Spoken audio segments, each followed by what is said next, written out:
the exhibition occurred after an invitation of Kadist that was reconsidering their residency program to be not only limited to artists and curators, but institutions and non-profit spaces as such. And State of Concept is one of them. It's a small-scale institution. It's the first of its kind actually in Athens.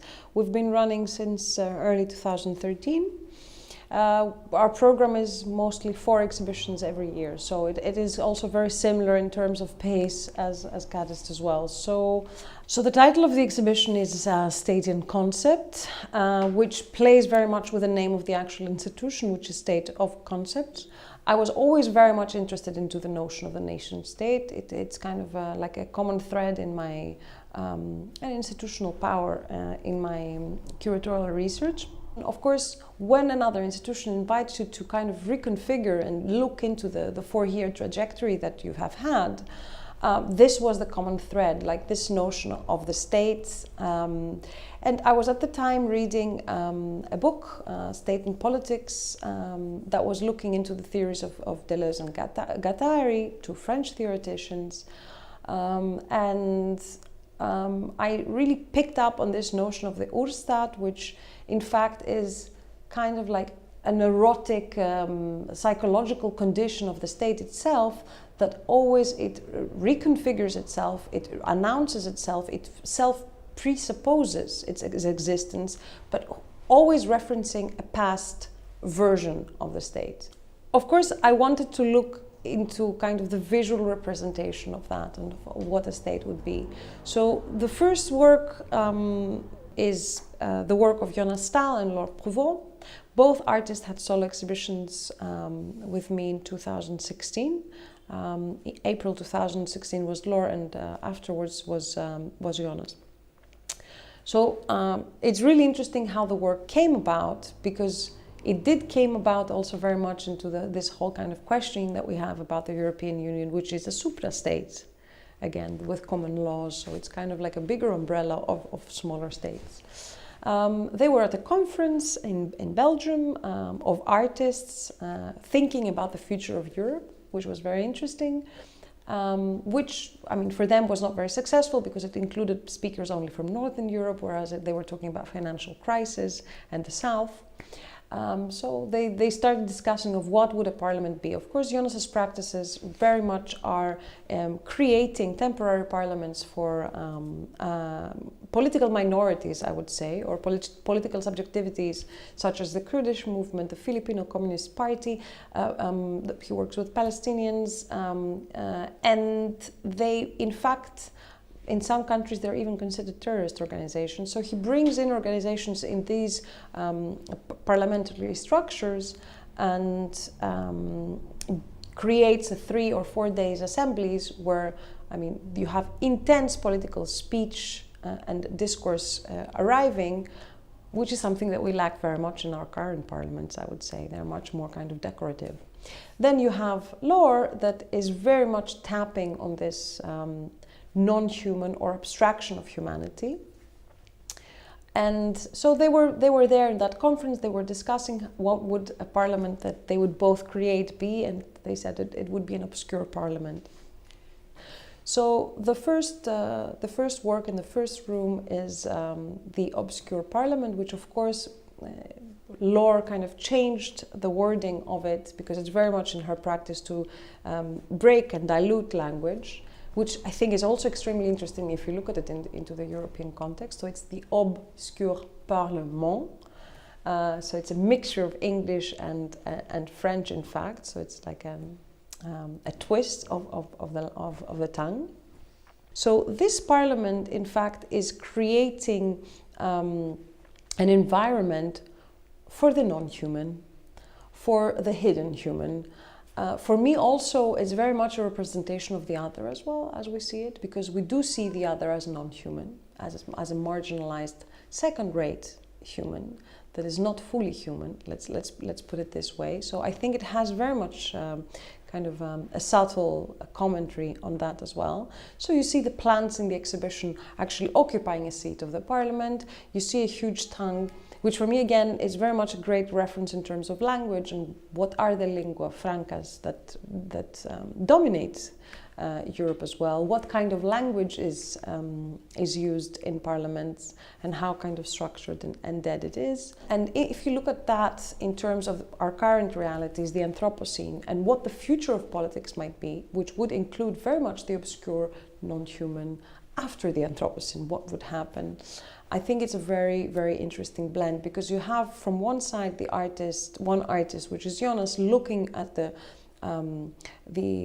fiber of politics and how this fiber is going to be changing and reformulating, and then you have more kind of the visual proposition of another artist, which is the visceral, the carnal, the non-human.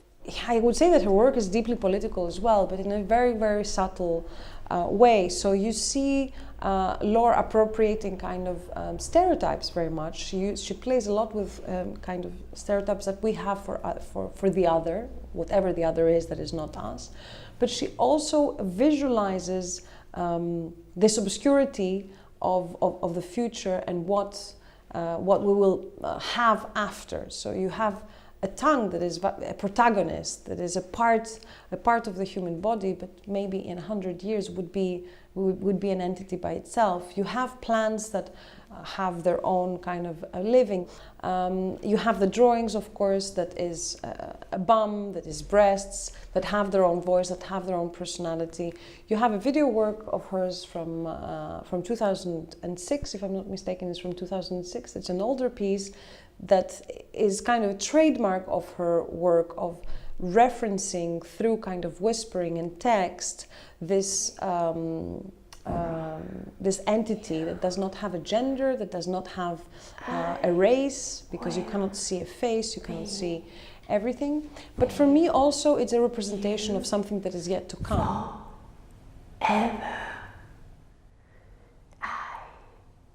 The other two artists that have produced new work for this exhibition, Alexandros Janice is kind of more following suit through Jonas's position, because he's also looking very much into institutional structures. He's very much interested in this relationship and the dialogue between architecture and the nation state, and how the nation state kind of imposes itself, but very much also the services of it. So he is working with planners and urban planners and architects, and he's interested into maps and how the state is mapping neighborhoods, cities, states, and how the state is constructing them. So he's working very much with official state documents, in fact, that are state maps of neighborhoods, abstracting them completely, and that there is the obscure, where the obscure occurs, because you have very obscure kind of forms appearing from it, and you have this manière of deleting, which is with a birepaint, with a constant kind of lines one next to the other. So for me it's kind of like the official mapper of this state and concept in a way, so because he's abstracting it and he's kind of creating a borderless visual representation of it. And then we have Margarita here, which she has been working, Margarita Bofiliou, she has been working many years with painting, but also sculpture, film, video, photography. And when we started the discussions about this exhibition, she proposed that she would create like a tableau vivant of what would be the citizens of this state that is in conceptualization.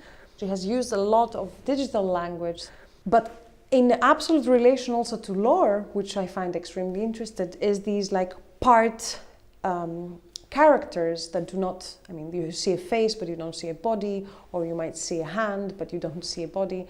So it's very much in a good dialogue, I think, with Laure's work, or Laure's departure point when it comes to the obscure.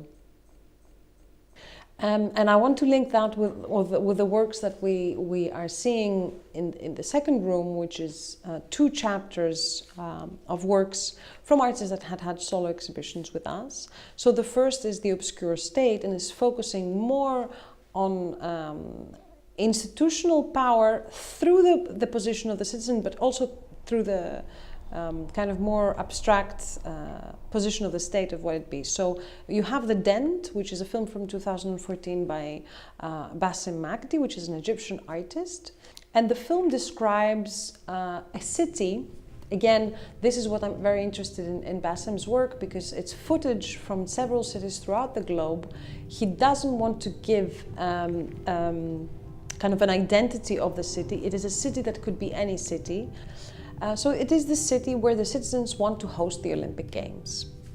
And they constantly fail, but they constantly try. I would say it's not a dystopic future. It's very much a reality that the audience can relate to, how we all live in failed states one way or another. If we look at it in kind of Chomskyan, more theoretical way of the failed state, or true failed states that are in financial crisis.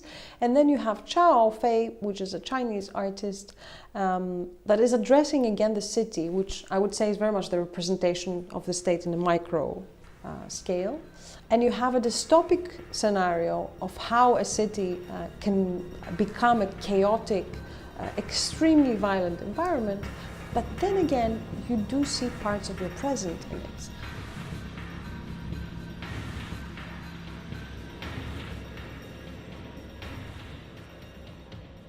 And then the second chapter, I would say, zooms more into this notion of the violence through the kind of more the position of the citizen, or kind of with more an individualistic representation. So you have Filipa César, which is an artist from Portugal that has been working very much with colonial histories of her home country, Portugal. And she's describing the stories, a real story that she has from footage and archives. And then in the film also you have a very young boy that is kind of reenacting these stories through reading. 3 months ago, I was living in an orphanage in Portugal. My escape was being organized while my smuggler was researching liberated zones.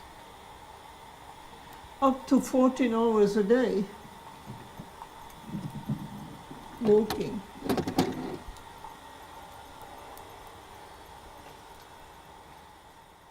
And then you have a film by Zbynek Baladrán that is a Czech artist.